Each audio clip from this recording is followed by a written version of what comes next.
Hey everyone, and welcome to another Game Explained discussion. I'm your host, Derek Bittner, and I'm joined today by Ash Paulson and John Cartwright to discuss the PlayStation 5 event that just happened. We already had our live reactions to everything announced, but this is more of us reflecting on things and deciding what we actually think about the PlayStation 5 and all the games revealed and the actual design of the console itself. And actually, let's start with the console, because we were all generally pretty positive on it when it was revealed during the event and during our live stream. But I go online on Twitter and I'm seeing a lot of mixed reactions. A lot of people comparing it to network adapters, people like popping collars on things. I saw an article on Kotaku outright saying it's a bad design. So apparently, so much hate. Yeah, things are a bit mixed. I don't know. My first thought was it does look like a wireless router, but that's not necessarily a bad thing. It's a good wireless router. It's a different design. I think a lot of consoles just look like black boxes that sit under your TV, whereas this stands out. This looks futuristic, and the branding with the controller, with the headset, with the remote, it's a distinct color scheme. It's a distinct shape. I don't think you can mistake this for anything else. Yeah, it is completely singular. I find it so much more interesting than the Xbox Series X design. This is, I don't know, maybe it's an unpopular opinion with all the hate out there. I love the design of this thing. It's super futuristic looking, and especially with the blue light trim, that is super cool. And I love just the mix of the white and black together, especially on the DualSense controller. I guess a lot of people don't like it, but I am a fan. And just to make it very clear, there was some confusion as to whether it could be laid horizontally or not, and it does look like you can, thankfully. So I'm glad, because for me, I couldn't have that thing vertical with the way my entertainment system's set up. So I think it's going to be a real relief for a lot of people that you can lay this thing horizontally. Yeah, absolutely, and it's a good design. I think it stands out, as you guys said. It's certainly unique. It feels like a PlayStation product, all things considered, and yeah, I mean, I get the jokes. Jokes are going to be made, but because people are talking about we got a router versus a fridge when it comes to Sony versus Microsoft, and fair enough. But we got the George Foreman grill all the way back to the PS3, and I forget what people said about the PS4, but you kind of get used to the design, and it's not a big deal anymore. So overall, it's not a huge thing. I still think they rolled out the carpet much better than Microsoft did when they revealed what the Series X looked like. And yeah, I think it looks fine. I'm actually coming around on a lot of this. And are you guys going to go for the digital only or physical disc version? Physical all the way. I love collecting games, and I wouldn't want to be without the option, especially when digital games in Europe are so expensive. Like, you can get a physical game for £10-20 cheaper than a digital one, so I could never go without physical. Same. While I do stand physical games, I will admit that I've gone mostly digital for the Switch just because it's so convenient as a portable console, but I, like you, John, I like having the option, and I will absolutely be going for the physical version as well. Same here. Yeah, I like my physical discs. As John says, you can find it pretty cheap. There are a lot of digital sales nowadays, but you can still kind of find it a lot cheaper depending on as time goes on and things like that. But yeah, it just makes more sense to me to have that physical slot, and I like having stuff on my shelves. I don't know why. The option is good, though. Yeah. We can imagine, they haven't said the price, but we can imagine this is going to be quite a pricey system. And to knock $50 off that, like, for some people who aren't going to go physical, that's a no-brainer. That's a great little discount. Now, but for as much as it's probably going to be, I do hope that the disc drive stands up to the test of time more than my PS4 Pros has, because I've got this weird thing going on where I have to, tap the top of the PS4 Pro a couple of times to make it start reading the disc, and it's super annoying. So I'm really going to need the PS5 disc drive to be a little more resilient than the PS4 Pros. Yeah. I fortunately do not have those issues, but I think I got my PS4 Pro later than you did, Ash, so maybe I think you did, yeah. I got mine for FF15. Okay. So cool. Yeah. But yeah, let's go ahead and move on to the games, which really was the big focus of this show, and there were 26 games revealed during this throughout the presentation, and I'd say on the whole most of them look really good, or at least intriguing enough that I want to try them out. Yeah. There were some big hitters in this presentation. They were going on all cylinders, like so much variety, so many types of games, so many genres. And they know when to pull on nostalgia, and they also know when to hit you hard with something new. And for me, Demon's Souls was just incredible to see. It was such a huge facelift, and it's one of those games that's been stuck on the PlayStation 3. And since then, Dark Souls and Bloodborne and From Software's lineup is just accelerated into something far larger than what Demon's Souls ever was. So to go back to the original and just give it that facelift and make it look beautiful is gonna be something incredible. And just watching that trailer, it looked stunning. You were flipping out, John. Like, it was so great to see your reaction because I've never been a big like Demon Souls, Dark Souls guy. I just never really got into the series. But so a lot of what I was seeing, I didn't have any context for. But I thought it looked absolutely beautiful, and just seeing your reaction, I knew they were doing it right because I know how much of a fan you are. So if you're excited about it, I know there's reason to be excited. For sure. They didn't actually show much gameplay, though, is one thing. And I'm not worried about that, though, because Demon's Souls, going back to it, is a little stiffer than Dark Souls. Like, it's kind of floaty when you walk off an edge, and I think that's something they can definitely fix with a remake. So it needed one, to be honest. So I'm really behind this. Yeah, Nice. I have Demon Souls. I played it and was enjoying it. I got through the first 2 levels when you start from left to right, because you can choose levels in any order in this game. It's not Like Mega Man. big open. Yeah, exactly. Oh, okay. I see what you did there. Yeah, it's not a big open game like Dark Souls or Bloodborne, where you're just traveling through and opening up paths. It's like choose your level, go through that level, beat the boss, and continue on. I think there's like I don't think I realized that. 5 of them. Yeah, Demon Souls is a little differently set up, and I beat the first 2. I think it was like the castle and the prison. So I recognized that guy with the big shield because that was like, oh my god. And I still remember the wall run where you're trying to avoid the dragon that flies back and forth, flaming the area.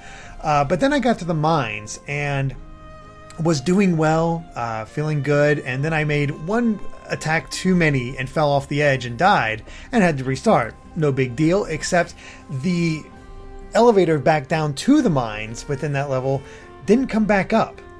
And I had no real way to get back to my body or even continue on, like without like trying to position myself to fall from plank to plank in that shaft, and I could not make it work. So I was like, well, I'm done. I quit the game.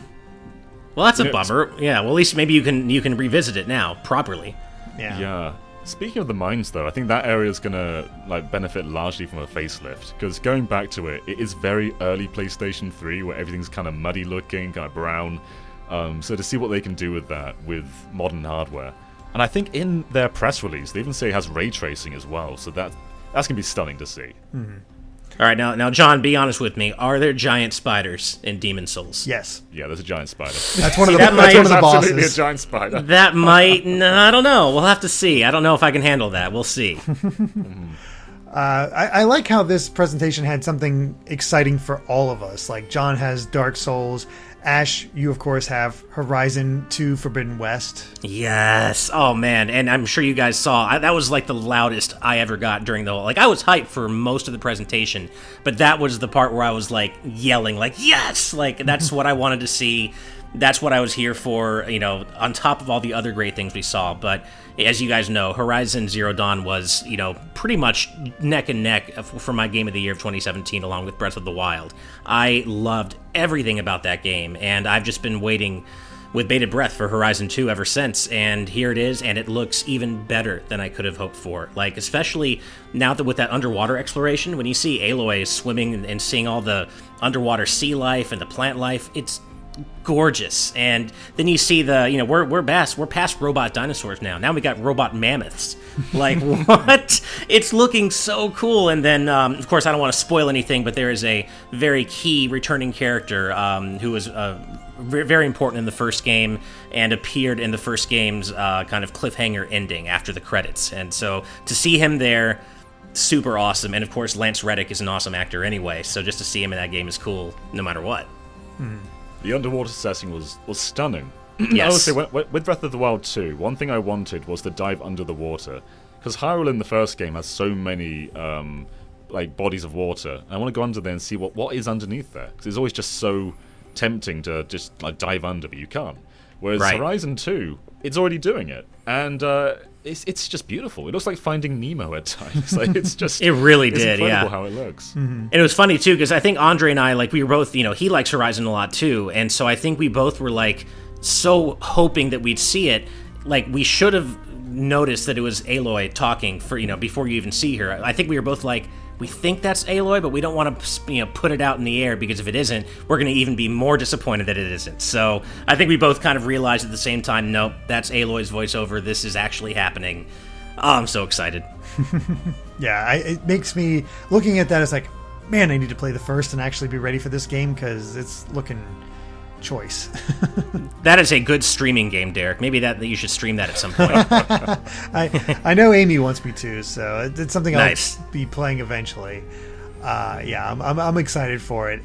But I gotta say, my big game, the one that was revealed that I was so happy about, did not see coming, Ratchet & Clank Rift Apart. And honestly, Yeah. I think it really was just the best demonstration of the PlayStation 5 and what it was capable of, because it wasn't just a graphics improvement. That loading between worlds was unreal. That was Totally was. that was I- unbelievable to see. I was underwhelmed by the PlayStation 4 Ratchet & Clank. It was fine. It looked great. Yeah. But it didn't really deliver like a next-gen experience. Whereas this did stuff no Ratchet & Clank game could do.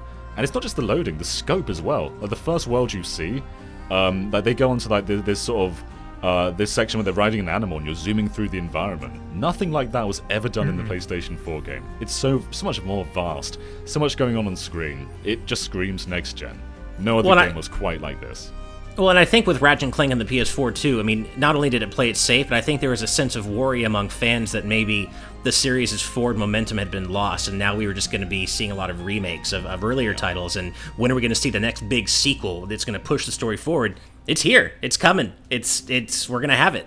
It's just the ideas they can play with, the things they can do. Like, I've always loved Ratchet and Clank, and just seeing how they expand and evolve, and it was such a great game to get on the PS3 and just see how much better it was, and just take those ideas. Like, they actually had a couple weapons in Tools of Destruction that took advantage of the the PS3 controller. Like, I believe there was like a tornado you could control with a motion type of thing. Wasn't the best to use, but at the same time, because you're running around and moving the controller. But I can see them using the DualSense analog sticks. Well, and what's also triggers, interesting is that we've seen Ratchet and Clank separated before, but that seems to be a much bigger deal in this story in particular. Like, they're separated in a different way, and perhaps in a more permanent sense, at least through part of the game, because that, the whole game's called Rift Apart, right? So that, and it's, there's of course that also very provocative ending where we see another Lombax. We're not sure who it is. It's like a differently colored Ratchet, and Clank is alone. We're like, what's going on here? And I'm super into it. I want to find out what's going on. What would be really cool is if you can just swap between Ratchet and Clank on the fly, but go to entirely different areas. Like, Clank's in one world, and you press a button, and all of a sudden you're on Ratchet in an entirely different world. That would really showcase what the loading capabilities could do. Yeah. But Derek touched on something really cool as well about the DualSense, and it's something they didn't really demonstrate in this presentation, maybe because it's hard to. But the analog sticks, they have resistance, and you can also feel different things with them. So, like, I think an example they used in the past is when you're pulling on a bow and arrow, you can feel the resistance of the bow, because it'll be harder to press down than other inputs would be. So I'm imagining how personal each weapon feels in Ratchet and Clank. Like, imagine just the trigger feeling different with each weapon, or just some kind of feeling with each one. It'd be super cool to demonstrate that with this game. Yeah, absolutely. Absolutely. There's so much potential here. It looks amazing already. And the crazy thing is, we don't even have a release date for it. Instead, we have a release date for another Insomniac game, Holiday 2020, for Spider-Man Miles Morales, which, wow, what a way to start.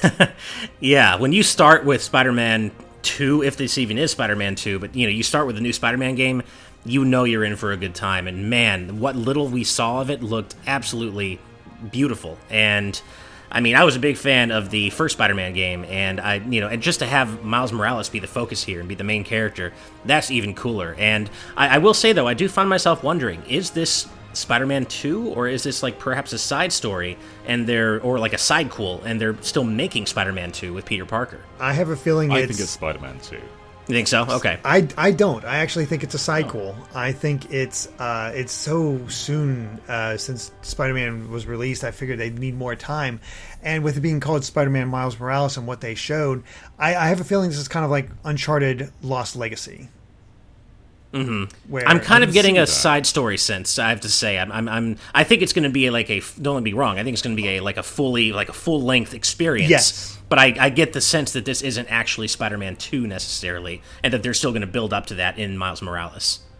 My thing is, this is holiday 2020, as is the PlayStation 5. So this is very likely a launch title, and I don't know if it's the biggest stance to launch your system with a side game.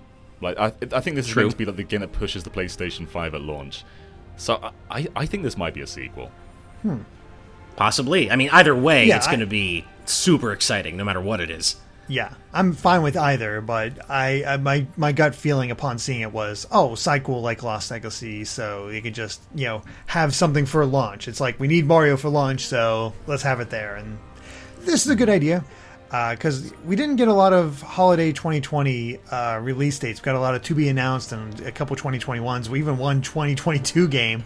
But the only other holiday 2020 games we had confirmed were Jet: The Far Shore, which was that weird looking at this planet and as things evolve game, and then Godfall, which was the fluid combat. That did nothing for me. That was like one of the few low points. And Steve actually was really into it. He was like really hyped for that.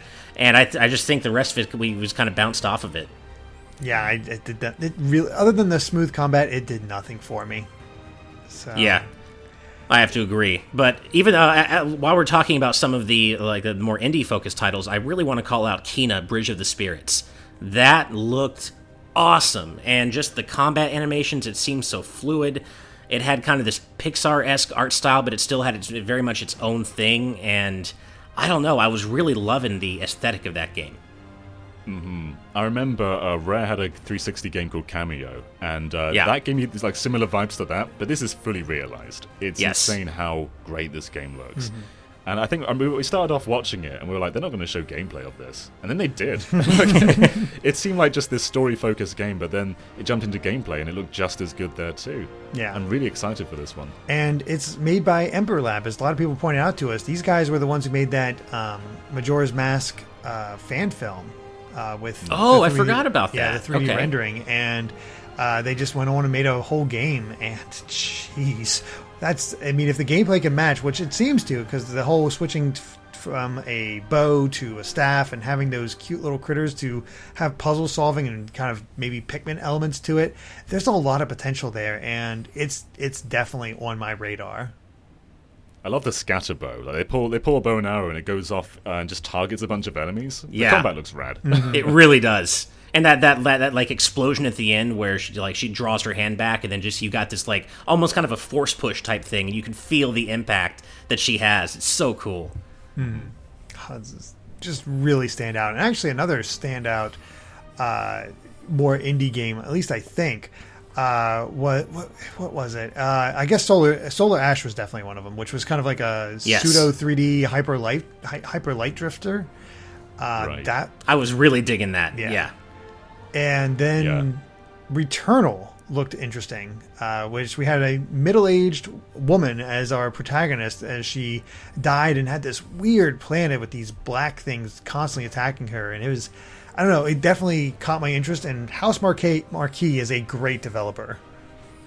Absolutely. That stood out to me, as you said, Derek, for the fact that the protagonist is a middle-aged woman. We rarely ever see that in games, and I think that's super cool. However, on the other side, I will say that once we actually got to the gameplay, it did come off to me slightly as kind of a standard third-person shooter. I was like, okay, this looks like a game I've played before. But with, of course, a really cool, character design for the main protagonist and an interesting, story setup. But the gameplay itself seemed a bit, I don't want to say typical, but just it looked like something I'd seen before and played before many times. Yeah, the premise was definitely more exciting than the execution, it seems. But I can't think of another protagonist that is a middle-aged woman.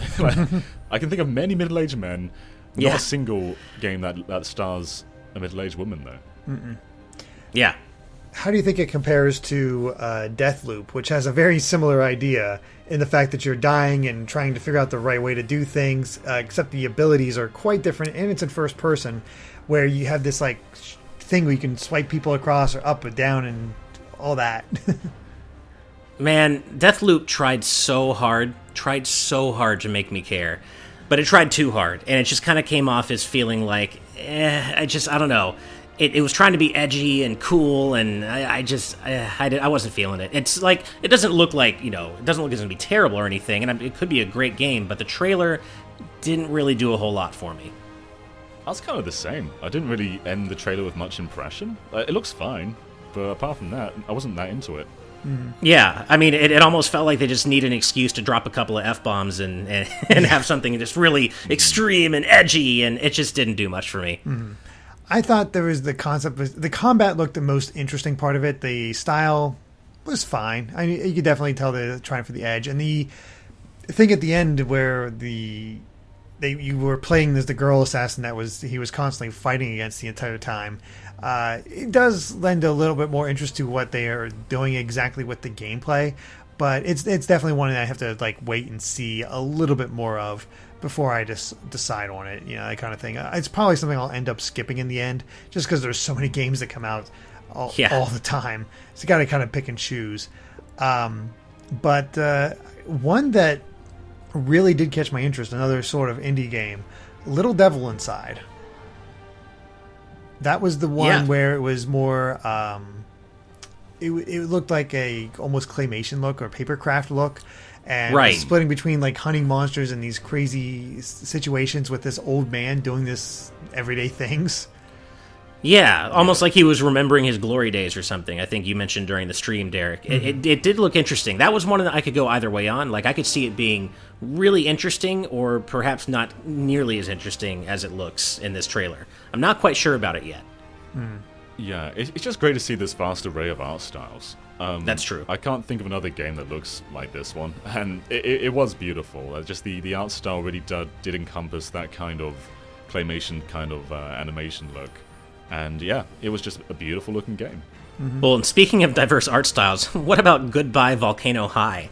What do you even say about this game? It certainly stood out. I mean, I don't even know what to make of it really, other than it might be a really tragic story about the extinction of the dinosaurs. I'm not sure. It's hard to say, but I saw a tweet from one of the developers. I forget exactly what they said, but they were like, it's a personal story, something I worked on, and apparently it's very gay. Which, hey, it's a weird game to show at the PlayStation 5 event. Like, they didn't really. I have no idea how it plays. Yeah, that's my big thing. Is I have no idea. With it. Right. But I mean, hey, obviously we are all for representation and inclusivity, so I'm not sure what he means by that, but hey, I mean, it looked interesting and it certainly stood out to me. Mm-hmm. It did, for sure. Yeah. It was kind of jarring compared to everything else, though, where we had like all these games pushing the limits of the system, and then you have this 2D animated game, and we don't even know, like, is that how it looks in game, or is that just the cinematics? I think it is. That's how it looks, because I'm tried looking things up, and it says it's a cinematic narrative game, and stars anthropomorphic animals in a high school drama about the end of an era and the start of a love story. So yeah, the main character. I think one of the main characters is the girl who plays Sabrina in The Chilling Adventures of Sabrina on Netflix. Oh, nice! I love that show. It'll include musical and cinematic mini games as well as difficult choices along the way. So yeah, it seems to be more of an adventure-based game. Hey, I mean, it certainly has piqued my interest. I don't know that it's going to be the kind of game I'd enjoy, but it's on my radar. Like, there's nothing else in the presentation like it, so I'm definitely going to be keeping an eye on it. Mm-hmm. Mm-hmm. And then, how can we forget about Backpack Cat with Stray? Yes. And there's a meow button. It would seem as though there's a meow button. Yeah. Best be a meow button. That looked really interesting. I basically have faith in anything Annapurna publishes. They've really proven themselves to me over the years, and most recently they published Sayonara Wild Hearts, which was my third favorite game of last year. So yeah, anything they have their name on, I'm already interested. And hey, get to play as a cat. I mean, I'm all about it. A cat in a game with Go ahead, Sean. I do wish they showed gameplay. It looks, the art style was great. The concept looks great. I don't know how it plays though. Yeah, no idea there. The world is interesting because apparently no humans and all these robots all over with weird faces on their CRT screens or whatever kind of screens they have. That has, I guess, potential, but yeah, it's hard to say how it'll actually play. Right. But then, what other games stood out for you guys? Well, talking about how things play, they showed gameplay for a lot of games. As the Xbox Series X conference didn't. That was just trailers. It was just cuts. We didn't really get a taste of how anything actually felt to play. Whereas they did that immediately. When showing Gran Turismo 7, they had a clip where you're just driving, and I think that's what we needed, just to get a glimpse of what is actually going to be like to play on this console.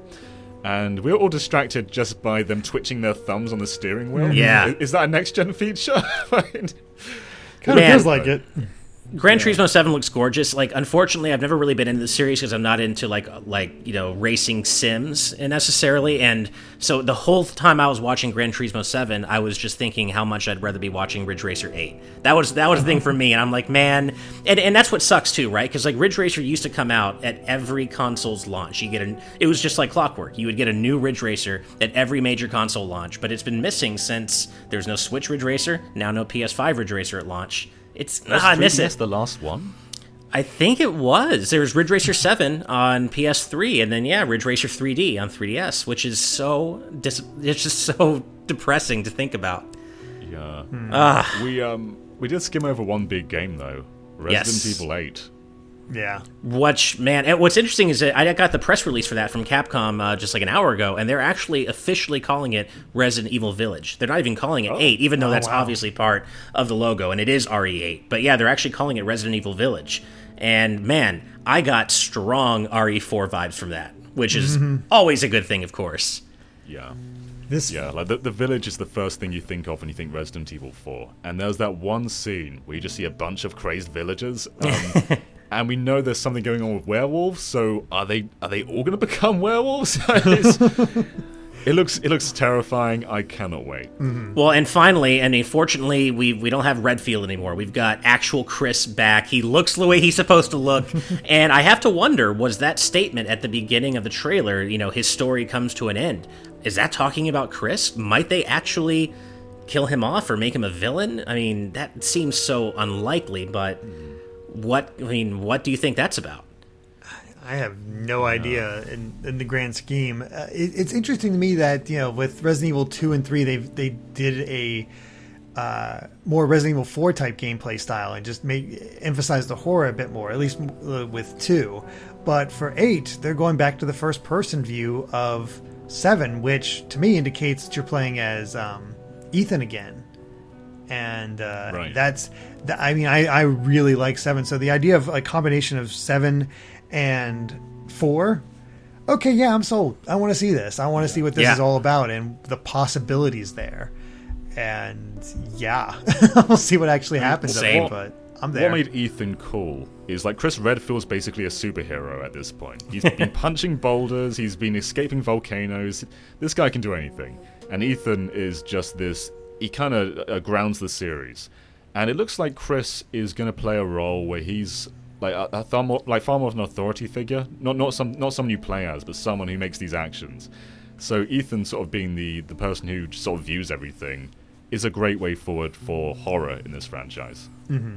And of course, it could also be about, all about how it's framed, but this seemed to be a more bloodthirsty Chris with the way he just unloads 5 rounds into that corpse. It's like, dude, it's already down. You don't need 5 bullets. You only need 1. It's okay. Undead. You know how they get up. True. That's true. Yeah. I mean, if this was the first Resident Evil, at least a remake, you'd be setting that thing on fire as well. We don't need any good point. Crimson Heads. Yeah. Werewolves, though. That's quite a departure for Resident Evil.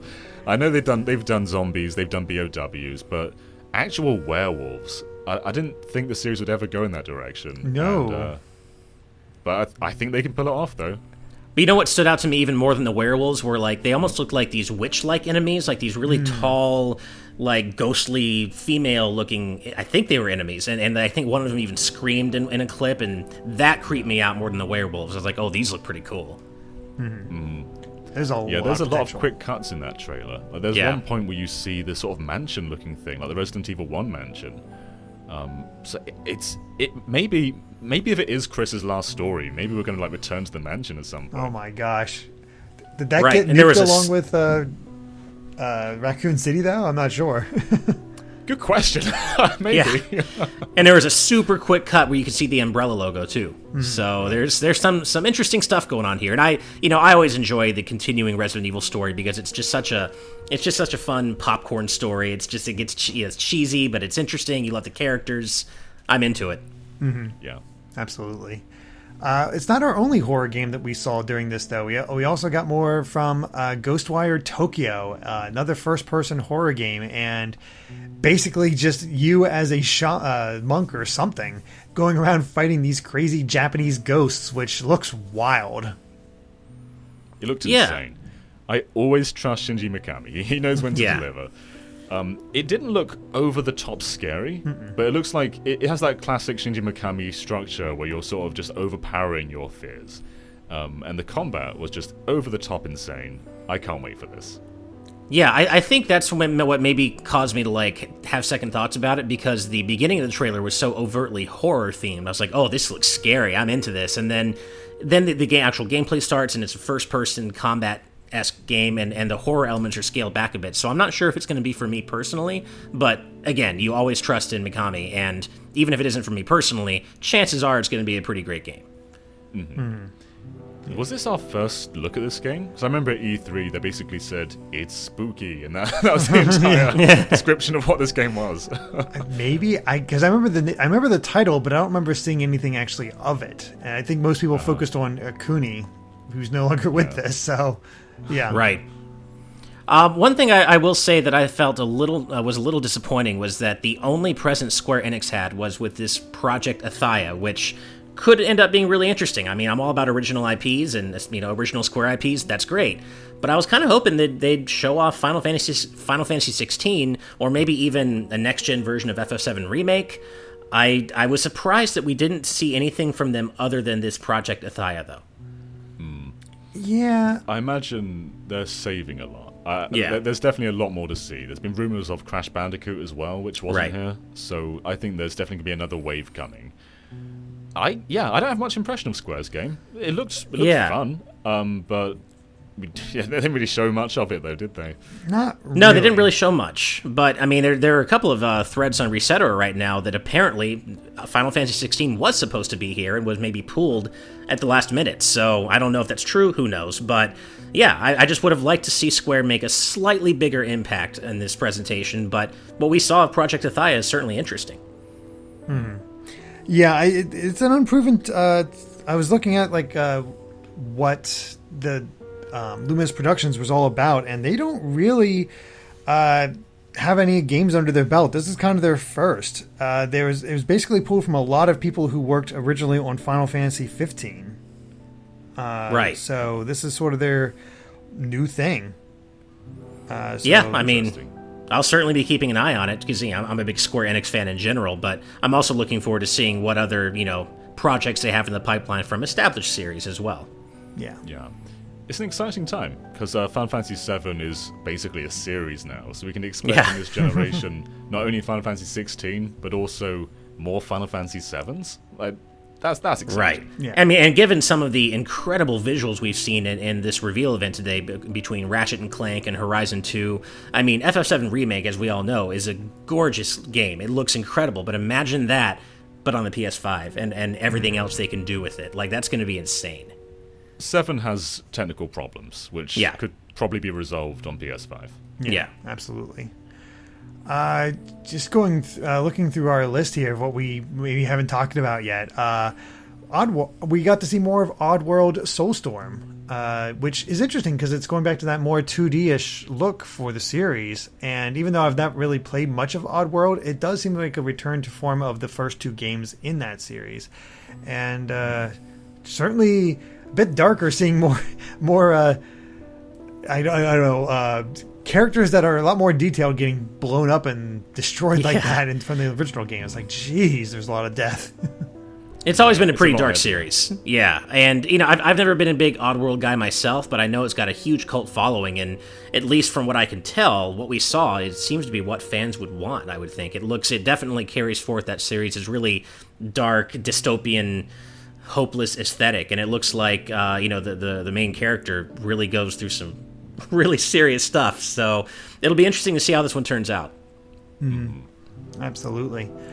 Beyond that, there's really not a whole lot to talk about. Of course, we have Hitman 3, which really wasn't much to say about that. It looks fine. Bug Snacks, which was weird. I was into that when it first started. It looked really interesting, and then as it kind of went on and on, I was like, maybe not. Yeah. It looked like it was trying to one-up Octodad. But Octodad, I think its zaniness was... Part of its core gimmick was weird. It didn't go too far with that. Whereas this looks like it's just trying to be zany for the sake of being zany. Mm-hmm. Yeah. Yeah, definitely.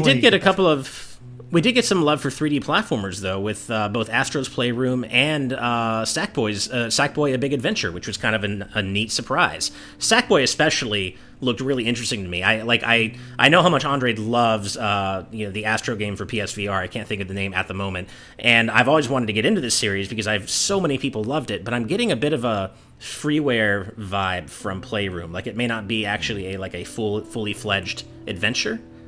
Well, the PS4 does have Playroom as a free app does that it? comes with all systems. I wonder if this is just going to be like that, where every console gets it. I forgot about just Playroom. Yeah, it could be that. But Sackboy looked really cool. Mm-hmm. Yeah, with AstroBot, it feels weird to make that into a game that doesn't revolve around VR, because that's kind of what made the original VR games so special. Yeah. Whereas this, it looks... I get what you mean. It looks kind of lesser. At times, it even looked like Mario Sunshine. There's a point where AstroBot kind of has a flood kind of jetpack at one point. So it'd be interesting to see how this turns out. But Sackboy was really interesting to see, though. Yeah, and it doesn't look as though there's going to be any focus on user-generated content level creation. This does seem like it's just going to be a standalone 3D platforming adventure, which I'm super in for. Yeah. I mean, Dreams can be the create your own game kind of game, whereas this can just be this really deliberately crafted platformer. And Sumo Digital make great stuff. I always trust them. Yeah, definitely. And you get that personality of Sackboy in there. He's just such a good, marketable character. He's adorable. And to actually do more with him beyond the creating aspect of that Little Big Planet had, I think it's a good idea to branch out and give him his own game to do stuff with. And they even keep the multiplayer element. I did not expect four players in this, which could be the chaotic fun PS5 needs to sort of match 3D World. Yeah, for sure. Be. I love the little expressions on Sackboy as well. There's points where he's running away from an enemy and he's just looking terrified. He's looking scared. There's so much personality in this. Mm-hmm. Absolutely. Otherwise, I think all we have left is Pragmata, which was certainly a weird trailer from Capcom. Just have no idea what's going on there except you're on the moon. So that's something, but maybe good. That just didn't. I don't know. Yeah, I got kind of overt Kojima vibes from it, like I know some of you did too during the presentation, but I just didn't really get why it needed to be revealed yet. It didn't really do anything for me. It didn't really stoke my interest because it didn't really show any gameplay. Especially when it's coming out in 2022. Exactly. Just wait a little bit. It's so far off. We still have no idea what kind of game it even is. I'm not sure why it even was there, to be honest. Same. Yeah. I didn't get any impression of whoa, this can maybe be done on PlayStation 5 because I wasn't even sure if I was watching a PS5 game. It didn't feel like it was running an engine or if it was gameplay. And Capcom have so many other games they could have used. Like Street Fighter 6 would have made such... Right. Even if that's 2022 as well, it'd be far more impactful than whatever this was. Yeah. They have so many IPs they could have used for this, and I don't really know why they went with this. No idea. That was actually something I was thinking we might see at the presentation with Street Fighter 6, and while I am kind of surprised we didn't, I also was thinking about the fact that we now know there is one final season of Street Fighter 5 on the way, coming in a few months, and they may just not have wanted to take the focus away from that. Makes sense. But yeah, I mean, I'd say overall, there was definitely more hits than misses during this presentation. Like, there's a lot definitely. of really interesting games coming to the PlayStation 5, and I mean, game-wise, we seem to be in for a good system.